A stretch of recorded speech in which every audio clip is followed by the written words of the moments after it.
എൻ്റെ പേര് ശിവദാസൻ. എവിടുന്നാ വിളിക്കുന്നത്? ചേർത്തല.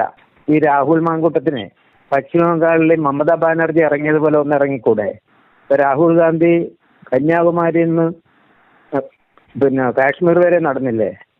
അപ്പൊ രാഹുൽ മാങ്കൂട്ടത്തിന് പിന്നെ കാസർഗോഡ് നിന്ന് തിരുവനന്തപുരം വരെ ഒന്ന് നടന്നുകൂടെ? അങ്ങനെ ഒരു സംഭവം ഉണ്ടാകാമെങ്കിൽ ഒരു സംശയം വേണ്ട, രാഹുലിന്റെ കൂട്ടത്തിൽ ആളുകൾ കൂടും. ഞാനിപ്പോ സ്വന്തമായിട്ടൊരു ബോർഡ് വെക്കാൻ പോവുക.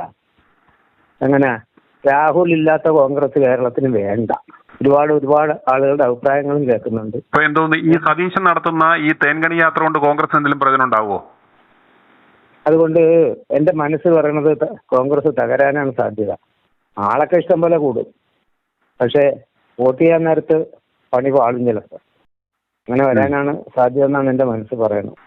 ഈ രാഹുൽ മാങ്കൂട്ടത് എന്ത് തെറ്റ് ചെയ്തെന്നാണ് അവനോട് ഇങ്ങനെ ഇത്രയും തേൻകണി യാത്ര നടത്തുന്ന സതീശനെ പിടിച്ചു നിർത്തി നാട്ടുകാർ അതല്ലേ ചോദിക്കണ്ടേ? എടാ നിന്റെ ബോധ്യം അവിടെ പോയി, എന്തിന്റെ ബോധ്യത്തിലാണ് ഈ പണി ചെയ്തേ? അത് നാട്ടുകാരെന്ന് പറഞ്ഞാല് കുറെ ആളുകൾ ഇറങ്ങണ്ടേ? കുറെ ആളുകളെ സംഘടിപ്പിച്ചുകൊണ്ട് ഇറക്കുക എന്നൊക്കെ പറഞ്ഞാൽ അത് ഭയങ്കര റിസ്ക്കാ. ഇവന്റെ ഗുണ്ടകളുണ്ടാവും, സതീശന്റെ ഗുണ്ടകളുണ്ടാവും ഈ കൂട്ടത്തിൽ, ഒരു സംശയമില്ല ആ കാര്യത്തിൽ. അതുപോലെ തന്നെ രമേശ് ചെന്നിത്തല, എനിക്ക് ആ മനുഷ്യനോട് ശശി തരൂര് മത്സരിച്ചില്ലേ ഈ കോൺഗ്രസിന്റെ പ്രസിഡന്റ് സ്ഥാനത്തേക്ക്, അന്ന് ചെന്നിത്തല സ്വന്തമായിട്ട് പ്ലെയിൻ എടുത്ത് ഫ്ലൈറ്റിൽ ഇന്ത്യ ഒട്ടുക്ക് നടന്ന ശശി തരൂരിനെതിരായിട്ട് വർക്ക് ചെയ്ത്. അന്ന് തൊട്ട് എനിക്ക് രമേശിന്റെ സംശയമാണ്, അവൻ കൊള്ളിയില്ലാത്തവനാണെന്ന് എനിക്ക് അന്നാ മനസ്സിലാകണം. രമേശ് ചെന്നിത്തല, പിന്നെ മുരളി, സതീശൻ, രാജ്മോഹൻ ഉണ്ണിത്താൻ, ഇവന്മാരൊക്കെ തനി ചെറ്റകളാ എല്ലാം. അവനൊന്നും രാജ്യത്തോട് ഒരു കൂറുമില്ല. അവന്റെയൊക്കെ പെരുമാറ്റം മോഹലക്ഷണമൊക്കെ കാണുമ്പോൾ മനസ്സിലാവും. രാജ്യദ്രോഹികളാണ് യഥാർത്ഥത്തിൽ. ഇത് ഇപ്പൊ കേരളത്തില് ഒരു 100 വട്ടം സമരം ചെയ്ത് പിണറായിന് താഴെ ഇറക്കാൻ അവസരം കിട്ടി. ഇവരെന്ത് ചെയ്തു? ഇവരൊന്നും ചെയ്തില്ല. ഞാൻ അതൊക്കെ പറഞ്ഞ് ഇവിടെയുള്ള കോൺഗ്രസ്സുകാരുമായിട്ട് പഞ്ചായത്ത് ഇലക്ഷൻ വഴക്കടി വരെ ചെയ്തു. 100 തവണ. ഒരു കാര്യവും ഇല്ലാഞ്ഞിട്ട് ഉമ്മൻചാണ്ടിനെ പറ്റി ഒരു പെണ്ണിനെ കൊണ്ട് വേണ്ടാതിനം പറയിപ്പിച്ചു അവരെന്തൊരു സമരമാണ് നടത്തിയത്?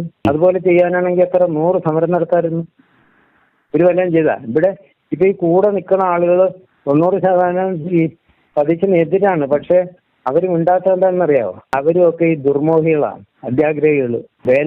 ഞാനിവിടെ അർത്തങ്കല് വെച്ചിട്ട് ഒരിക്കൽ ഏക്കാൻഡിനാണിപ്പോ ഒരു കാഴ്ച കണ്ട്. എനിക്ക് അന്ന് കോൺഗ്രസ്സുകാരോട് വെറുപ്പ് തോന്നിച്ചു. കാര്യം ഫോട്ടോ എടുക്കാൻ ഒരു 100 എണ്ണമാണ് അങ്ങേരുടെ ഒപ്പം കയറണം സ്റ്റേജിൽ സ്ഥലമില്ല. ഇവനൊക്കെ ഈ ഫോട്ടോ എടുത്താൽ മതിയാ? ഇവനൊക്കെ നാട്ടിലൊരു ചുക്കും ചെയ്യണില്ല. ഇവിടെ കോൺഗ്രസ് വർക്ക് ചെയ്യാൻ ആളില്ലാഞ്ഞുകൊണ്ട് എന്റെ ചുറ്റുവട്ടത്തുള്ള 3 സീറ്റ് പോയി. പഞ്ചായത്ത് ഇലക്ഷൻ 3 സീറ്റ് നഷ്ടപ്പെട്ടത് വർക്ക് ചെയ്യാൻ ആളില്ലാഞ്ഞിട്ടാ. സ്ഥാനാർത്ഥിയുടെ അച്ഛനും കൂടിയൊക്കെയാണ് വർക്കിനിറങ്ങിയത്, വീട് സന്ദർശിക്കാൻ ഇറങ്ങിയത്. എന്തോന്ന് ഇപ്പോഴത്തെ ഒരു ട്രെൻഡ് കണ്ടിട്ട് ഈ സതീശനെ മുന്നിൽ നിർത്തി ഇവന്മാർ ഈ പോകുന്ന കോൺഗ്രസിന് എന്തെങ്കിലും പ്രതീക്ഷയ്ക്ക് വകയുണ്ടോ? കോൺഗ്രസിനെന്ന് പറഞ്ഞാലേ നല്ല വകയുണ്ട് പ്രതീക്ഷ.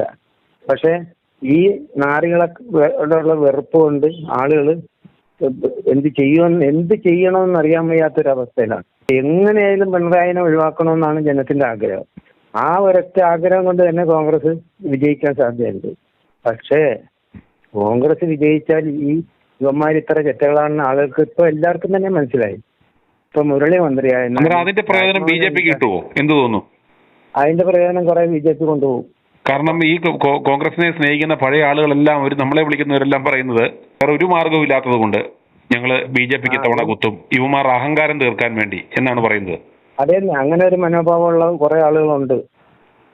കാര്യം ഞാൻ എപ്പോഴും പറയാറുണ്ട്, ഇപ്പൊ ഇടതുപക്ഷം ജയിക്കണത് കോൺഗ്രസിനോടുള്ള വെറുപ്പുണ്ട്, പിന്നെ കോൺഗ്രസ് ജയിക്കണത് ഇടതുപക്ഷത്തോടുള്ള വെറുപ്പുണ്ട്. ഇതാണ് കുറെ കൊല്ലങ്ങളായിട്ട് ഇവിടെ നടക്കുന്നത്. ഇവരാരും രണ്ടു കൂട്ടരും ചൊവ്വേനേരെ ഭരിക്കണില്ല. ഇപ്പൊ ഇവര് കോൺഗ്രസിന്റെ ഭരണം വന്നു കഴിഞ്ഞാൽ എന്തൊരു അഴിമതിയാണ് അവര് കാട്ടിക്കൂട്ടുന്ന അഴിമതിക്കൊന്നും ഒരു കൈകണക്കും ഇല്ലേ. ഇവിടെ ഞാനും എനിക്കിപ്പോ വയസ്സ് 71. ഞാൻ 6ാം ക്ലാസ്സിൽ പഠിക്കുമ്പോൾ തൊട്ട് രാഷ്ട്രീയ രംഗത്ത് കാണുകയും കേൾക്കുകയും കുറേശ്ശൊക്കെ പ്രവർത്തിക്കുകയൊക്കെ ചെയ്തിട്ടുള്ള ആളാ. ഞങ്ങളുടെ ഇവിടെ ഒരു ND തണ്ടായിരുന്നു പറഞ്ഞ ഒരാളുണ്ടായിരുന്നു, നിയമസഭയിൽ പോയി തുണിവൊക്കിയ ആളാ. ആ കാലത്ത് തൊട്ട് എനിക്കറിയാം ഇവരുടെയൊക്കെ ഈ ഊളത്തരങ്ങളേ ഉള്ളു. അവർക്കൊക്കെ സുഖമായി ജീവിക്കണം, ജനങ്ങളുടെ ഒരു കാര്യവും ശ്രദ്ധിക്കില്ല. ഇപ്പൊ ഈ നമ്മുടെ കരിമണൽ കണ്ണൽ അവിടെ നടക്കുന്ന ഇതില്ലേ, സത്യത്തിൽ അതിന്റെ കാശ് സൗദി അറേബ്യക്ക് എണ്ണയിൽ നിന്ന് കിട്ടണേക്കാൾ കൂടുതൽ കാശ് അവിടെ കിട്ടാൻ സാധ്യതയുണ്ട്. ആ കാശ് മുഴുവൻ ഇവരെല്ലാരും കൂടി പങ്കിട്ട് പിന്നെയാണ്. ഇപ്പൊ സതീശൻ തന്നെ പറഞ്ഞില്ലേ, ഞങ്ങളുടെയൊക്കെ വീട്ടിലെ നാളികേരം വിട്ട പൈസ കൊണ്ടാണ് പിന്നെ രാഷ്ട്രീയം നടത്തേണ്ടത്. അവൻ അതും അതിന്റെ അപ്പുറവും പറയാം. അവന്റെ മുഖത്ത് നോക്കുമ്പോ അറിയാം, അവന്റെ ശരീരഭാഷ കാണുമ്പോ അറിയാം അവൻ കൊള്ളിയില്ലാത്തവനാണ്. അവൻ ഇത് കണ്ടോ, ഇവൻ ചുളിയാതെ കതർ വിട്ട് ഈ 25 കൊല്ലം അവിടെ ഒന്ന് ഞെളിഞ്ഞ് നിന്ന് ചുമ്മാ ഗീർവാണം അടിച്ച് പോയി എന്നുള്ളതല്ലാതെ എന്തെങ്കിലും ഒരു പ്രയോജനം ഇവനെ കൊണ്ട് ഈ നാടിനോ ഈ പ്രസ്ഥാനത്തിനോ ഉണ്ടായിട്ടുണ്ടോ? അവന്റെ മനസ്സിൽ മുഴുവനും കൊള്ളയടിക്കണമെന്നുള്ള ചിന്താഗതി മാത്രമാണ്. അവൻ ആരും വളരാൻ ഇഷ്ടപ്പെടുന്നില്ല. അവന് മാത്രമായിട്ട് ഇതിന്റെ തലപ്പത്തോട്ട് കയറി ഇരുന്നുണ്ട് രാജഭരണം പോലെ ഒന്ന് ഭരിച്ചേക്കൊള്ളാന്നാണ് അവന്റെ മനസ്സിലിരിപ്പ്. ഭരണം കിട്ടിയാണെങ്കിൽ അവനാകുകയാണെങ്കിൽ അത് നമുക്ക് നേരിട്ട് കണ്ട് മനസ്സിലാക്കാൻ പറ്റും. അവൻ പിണറായിയേക്കാളും കൊള്ളിയില്ലാത്തവനാ. കാര്യം എന്തൊരു ക്രൂരതയാണ് അവൻ ചെയ്തത്. ഉമ്മൻചാണ്ടിയുടെ എതിരായിട്ട് അവൻ വർത്താനം പറഞ്ഞു. രാഹുൽ മാങ്കൂട്ടത്തിന് ഇവന് എന്ത് ബോധ്യം വന്നെന്നാണ്? ഇവന് ആരാണ് ഈ ബോധ്യം കാണിക്കുക? എന്റെ അപ്പന്റെ വകയാണോ കോൺഗ്രസ് അല്ലെ കേരളം? ഇവന്റെ കുടിയാനാണ് രാഹുൽ മാങ്കൂട്ടം? ഇവനെന്താ ഇങ്ങനെ? അവനെ നല്ല ചുത്ത അടി കൊള്ളാത്തന്റെ സൂക്കടാ. അവനെ എന്റെ അഭിപ്രായത്തിൽ അടിക്കണം, അതാണ് ചെയ്യേണ്ടത്.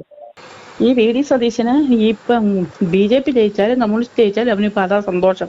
കോൺഗ്രസ് ഇവനി ഒന്നും കിട്ടത്തുമില്ല, കോൺഗ്രസ് എങ്ങനെയെങ്കിലും പൊട്ടിപ്പോകട്ടെ എന്നുള്ളൊരു പ്ലാനാണെന്ന് ഇവിടെ ആൾക്കാർ ചുമ്മാതെ സംസാരിക്കുന്നത് അങ്ങോട്ടും ഇങ്ങോട്ടും. ഇത് കോൺഗ്രസ് പൊട്ടിപ്പോയാലും അവനൊരു ചുക്കുമില്ല, എന്തോ ചെയ്താലും അവനുള്ള എല്ലാം അവന് കിട്ടി. കോൺഗ്രസ്സുകാരും അങ്ങനെ മെളയണ്ട, കോൺഗ്രസ് പോട്ടെ എന്നാണ് അവൻ്റെ ഉള്ളിലെഴുത്ത് ചെയ്തത്. അവൻ വെറുതെ ഈ തേങ്ങണി അവൻ്റെ പണം കാണിക്കാൻ ഈ തേങ്ങണി യാത്ര ചെയ്യുകയാണെന്നാണ് എല്ലാവരും പറയുന്നത്. ഇപ്പം എല്ലാവരുടെ വായിന്നതാ വരുന്നത്. അല്ലെങ്കിൽ അവൻ ഇമാതിരി പണികൾ കാണിക്കുവോ? ഈ പ്രസ്ഥാനത്തോട് താല്പര്യം ഉണ്ടെങ്കിൽ ഇനിയിപ്പൊ ഇവൻ തോക്കൂന്ന് പറയാം. അപ്പൊ ഇവന്മാരാരും ആളാവണ്ട, തോക്കുവാന്നേ അങ്ങ് പോട്ടെ. എനിക്ക് ശേഷം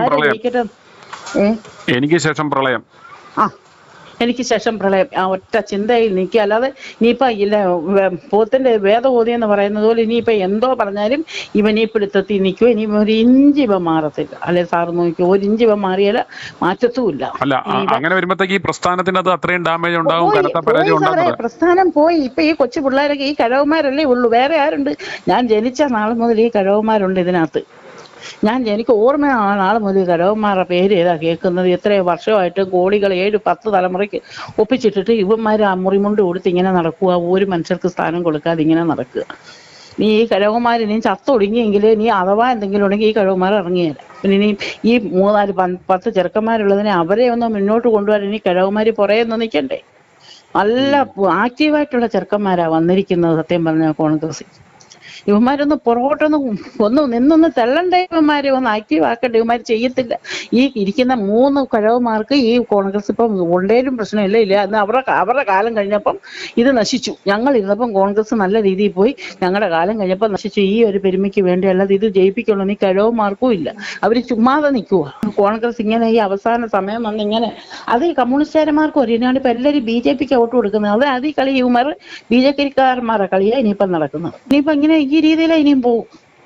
ഇനിയിപ്പൊ എന്താ പറഞ്ഞാലും ഇവന്മാര് മാറുമെന്നും തോന്നിക്കുന്നില്ല. ഇവന്മാർ ഈ കട്ട് ചെയ്ത ജനങ്ങളെല്ലാം കൂടെ പെണ്ണുങ്ങൾ ഉൾപ്പെടെ ഇറങ്ങണം സാറേ. ഇവരെല്ലാം കൂടെ ഒരു യോജിപ്പോടെ ഇവന്റെ അവിടെ ചെന്ന് ഇറക്കി ഇവനെ വിടണം. ഇവനെയാണ് നിവേദനം കൊടുക്കണം, ഇവനെ ഇറക്കണമെന്നും പറഞ്ഞ് ഇവനെ ഈ കിഴവന്മാരെ 3 എണ്ണത്തെ വലിച്ചിറക്കണമെന്നും പറഞ്ഞ് അങ്ങനെ എങ്ങാനും ചെയ്ത് വെക്കും. അല്ലാതെ ഇവന്മാർ ഇനി എന്തൊക്കെ ഇനിയും രാഗം പാടിയാലും ഇവന്മാർ ഇറങ്ങിയാല ഇവന്മാരെ മനസ്സിൽ പോയത്. ഈ കിഴവന്മാർക്ക് ജയിക്കണമെന്നുമില്ല.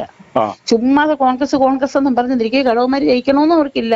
എന്നാലും ഞങ്ങളുടെ കാലം കഴിഞ്ഞ് വേറൊരുത്തനെ ഇതേ ആളാവണ്ട, ഈ ഒറ്റ ചിന്താഗതി ഇതാ മനസ്സിലിരിപ്പ്. ഇത് എല്ലാവരുടെ മനസ്സിൽ ഒന്നാക്കി കൊടുത്താൽ ഈ ചെറുക്കന്മാരെയൊക്കെ എനിക്ക് കാണുന്ന കമ്മ്യൂണിസ്റ്റ് ചെറുക്കന്മാരോടെല്ലാം ഞാൻ പറയുന്നതാ, ഇവന്മാരെ 3 എല്ലാത്തിനെയും വലിച്ചിറക്കുന്ന ഞാൻ കാണുന്നവരോടൊക്കെ ഞാൻ പറയുന്നുണ്ട്. കോൺഗ്രസ്സുകാരന്മാരോട് എല്ലാം പറയുന്നുണ്ട്, ഈ കിഴവന്മാരെ ഇറക്ക് ജയിച്ചില്ലേലും എൻ്റെ ഇവന്മാരെ വലിച്ചിറക്കും, ഇവന്മാരെ ഇറക്കി വിടും. കണ്ണൂരിൽ നിന്നാണ് സംസാരിക്കുന്നത്. എൻ്റെ പേര് സലാം.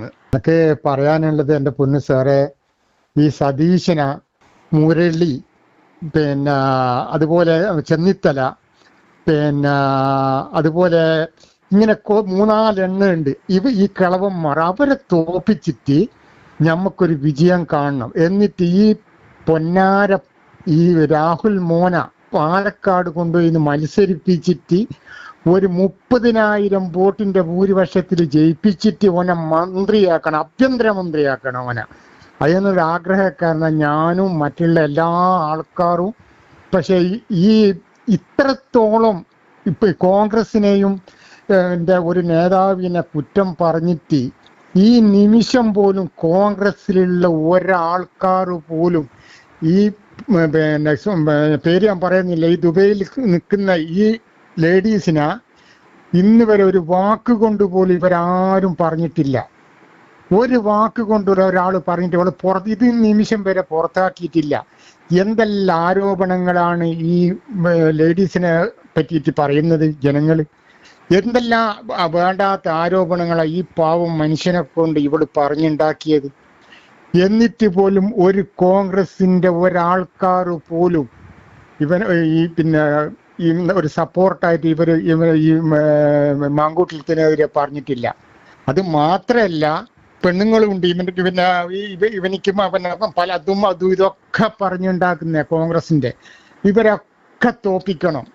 അതിന് പൊന്നാരന്റെ സാറെ നിങ്ങൾ മുൻപിട്ട് ഇറങ്ങണം. നിങ്ങൾ ഈ വീഡിയോ കൊണ്ടാണ് ഇത്രത്തോളം ജനങ്ങൾ പ്രതികരിക്കുകയും മനസ്സിലാക്കുകയും അറിയുകയോ ഒക്കെ ചെയ്തത്. നിങ്ങളും കൂടി ഇല്ലെങ്കിൽ ഈ മാങ്കൂട്ടത്തിന്റെ കാര്യം കട്ട പോകിയായിരുന്നു. അതുകൊണ്ട് എൻ്റെ പൊന്നു സാറെ, നിങ്ങൾ മുമ്പിട്ട് ഇറങ്ങണം. നിങ്ങൾ വിട്ടുപോകരുത്. നിങ്ങൾക്ക് എല്ലാവിധ പിന്തുണയും ഞങ്ങൾ നേരും. അത് മാത്രമല്ല, ഈ ലേഡീസും ഈ സതീശനും തമ്മിൽ നല്ല ബന്ധങ്ങളുണ്ട്. പല സ്വകാര്യ കാര്യങ്ങളും ഈ ലേഡീസിന്റെ കയ്യിലുണ്ട് ഇവന്റെ. അതുകൊണ്ട് അവരക്ഷരം മിണ്ടിപ്പറയാത്തത്. മിണ്ടിക്കഴിഞ്ഞാൽ ഇവിടെ ഇത് പുറത്തു വിടും. അപ്പൊ ഇവനിക്ക് നിലനിൽപ്പിന് മോശമാണിത്. ഇതാ ഞാൻ മനസ്സിലാക്കിയത്. ഇല്ലെങ്കിൽ ഇത്രയും ഒരു കുരുത്തം കെട്ട സാധനത്തിനാ ഒരു വർത്താനം പറയാണ്ട് ഇങ്ങനെ കൂടെ നിർത്തുവോ? ചവിട്ടി പുറത്താക്കൂലേ? അതുകൊണ്ട് എനിക്ക് പറയാനുള്ളത്, നിങ്ങൾ പൂർണ്ണ പിന്തുണ നിങ്ങൾക്ക് ഞങ്ങളെല്ലാ ഈ നാട്ടിലുള്ള മുഴുവൻ ആൾക്കാരും നിങ്ങൾക്ക് ഞങ്ങൾ തരുന്നുണ്ട്. തിരൂര് ഫാത്തിമ. ഞാൻ ഇതന്നെ രാഹുലിന്റെ വിഷയം ഇങ്ങനെ തിരിച്ചെടുക്കാൻ വേണ്ടിയിട്ടാണ്. അതിനിപ്പോ ഞാൻ കുഞ്ഞാലിക്കുട്ടിനോടൊന്ന് ചെന്ന് പറഞ്ഞാലോന്ന് വിചാരിച്ച. കുഞ്ഞാലിക്കുട്ടിന്റെ മൂത്തച്ഛന്റെ മോനാണ്. അപ്പൊ ഒന്ന് ചെന്ന് പറഞ്ഞെങ്കിലോന്ന് വിചാരിക്കാണ്. ആരോട് പറഞ്ഞാൽ ഇവനെ തിരിച്ചെടുക്കാൻ ഈ വീഡിയോ സതീശൻ വിചാരിച്ചോ നടക്കുമല്ലോ. ആ സതീശനല്ലേ ഇവനെ നശിപ്പിക്കുവാൻ നോക്കുന്നത്? അതെ, അത് തന്നെയാണല്ലോ. അപ്പൊ ഞാനിപ്പോ ഇന്നും തന്നെ കാണൽ തുടങ്ങിയാലല്ലോ, അത് കേട്ടൽ തുടങ്ങിയിട്ട് കുറെ ഇരിക്കണല്ലോ. അവിടെ ആരാണാവോ മത്സരിക്കാൻ നിൽക്കുന്നത് പാലക്കാട്? സതീശന്റെ ഏതെങ്കിലും സിൽബന്ധികളെ കൊണ്ട് നിർത്തും. സതീശൻ എങ്ങനെങ്കിലും അവിടെ ബിജെപിക്ക് അവിടെ സീറ്റ് ഉറപ്പിക്കണം. ബിജെപി കൊണ്ടുപോകും. അത് സതീശന് രണ്ട് അജണ്ടയാണ്. ഒന്ന് പിണറായിക്ക് തുടർഭരണം ഉണ്ടാക്കുക, മിനിമം ഒരു 5 സീറ്റെങ്കിലും ബിജെപിക്ക് കൊടുക്കുക. ഇതാണ് സതീശന്റെ അജണ്ട. സതീശൻ ഏതായാലും ഇത്തവണ പറവൂരിൽ നിന്ന് ജയിക്കത്തില്ല എന്ന് അയാൾക്കറിയാം. സാധ്യതയുള്ള കോൺഗ്രസിനെ അട്ടിമറിച്ച് കൊടുത്താല് ആയിരക്കണക്കിന് കോടി പ്രതിഫലം കിട്ടും.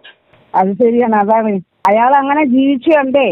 പ്രതിപക്ഷ നേതാവായിട്ടിരുന്ന് ഈ തട്ടിപ്പിന്റെ കമ്മീഷൻ അടിച്ചുകൊണ്ടിരുന്നാൽ പേടിക്കണ്ട, ഒരു കേസും പേടിക്കണ്ട. കമ്മീഷൻ അടിച്ചുകൊണ്ടിരുന്ന ഉമ്മൻചാണ്ടിനായാലും എല്ലാരും അന്നൊക്കെ കമ്മീഷൻ മേടിച്ച് ഇരുന്ന് ഈ വക പെർപ്പം പണി ചെയ്തിട്ട് അയാൾ ജീവിച്ചു കണ്ട്. ഇനി എന്താ ഇപ്പൊ ചെയ്യാന്നാ? എന്താണ് ഇപ്പൊ രാഹുൽ അവിടെ സ്വതന്ത്രനായി അവിടെ നിന്നോട്ടെ. അതാണല്ലോ ഇപ്പൊ നല്ലത്. ആര് തടുത്താലും തടുക്കുന്നത് അവന്റെ കൂടെ ആൾക്കാരുണ്ടായാൽ മതി. എന്നാൽ തടുക്കാൻ വരൂല. ആ നാട്ടില് പാലക്കാട് ആ ഭാഗത്തുള്ള അവന്റെ ആൾക്കാർ നിമ്മനും ഓന്റെ കൂടെ ഇറങ്ങണം. എന്തെങ്കിലും ആരെങ്കിലും കാട്ടാൻ വന്നാലേ ബിജെപിയും പിന്നെ LDF ശരിക്കും എന്തെങ്കിലും കാട്ടന്നെ ചുങ്ങണ്ടിയിലൊക്കെ ഇല്ലാത്ത ഇപ്പൊ അറിയാനൊരു നാണല്ലോ. ഇങ്ങനൊക്കെ ഒരു ദൈവത്തിന് വിശ്വാസം ഇല്ലാതെയല്ല ഈ പറഞ്ഞു നടക്കുന്നത് ഇല്ലാത്ത കാര്യങ്ങള്. ഈ സതീശൻ ഇപ്പൊ നടത്തുന്ന യാത്ര കൊണ്ട് കോൺഗ്രസിന് എന്തെങ്കിലും പ്രയോജനം ഉണ്ടാവുമോ? ഒന്നും ഉണ്ടാവില്ല. പക്ഷെ കോൺഗ്രസിനെ സ്നേഹിക്കുന്നവർ കോൺഗ്രസിന് വോട്ട് ചെയ്യും. പക്ഷെ പാലക്കാട്ടിലെ കാര്യമാണ്. പാലക്കാട് കൊണ്ട് നമ്മളെ കൈക്കൽക്കൊണ്ട് പോകുന്നതാണ്. ഇനി അത് പോവുക വലിയ സങ്കടമാണ്. ഭയങ്കര വിഷമമുണ്ട്. ഇങ്ങനെ ചിലപ്പോ ഉമ്മൻചാണ്ടി എന്തെങ്കിലും ചെയ്തിട്ട് ഉമ്മൻചാണ്ടിനെ പറ്റി പറഞ്ഞുണ്ടാക്കി ഉമ്മൻചാണ്ടിനെ തുടർ ഭരണ ജാതാക്കിയത് എന്ന മാതിരി ആക്കണ്. എന്തായാലും എന്താണ് ഇപ്പൊ ചെയ്യാന്ന് എനിക്ക് സുഖമില്ല. ഞാൻ ഉണ്ടെങ്കിൽ ഈ പാലക്കാട് പോകും. നിങ്ങളോട് അറിയാൻ ആരെങ്കിലും കാണും. ആരെ കണ്ടിട്ട് എന്താണ് വല്ലാത്തൊരു കഷ്ടം. i2i News, an eye for truth. i2i News subscribe ചെയ്തിട്ടില്ലാത്തവർ ഇപ്പോൾ തന്നെ സബ്സ്ക്രൈബ് ചെയ്യുക. നോട്ടിഫിക്കേഷൻ ലഭിക്കുവാൻ ബെൽ ബട്ടണും അമർത്തുക.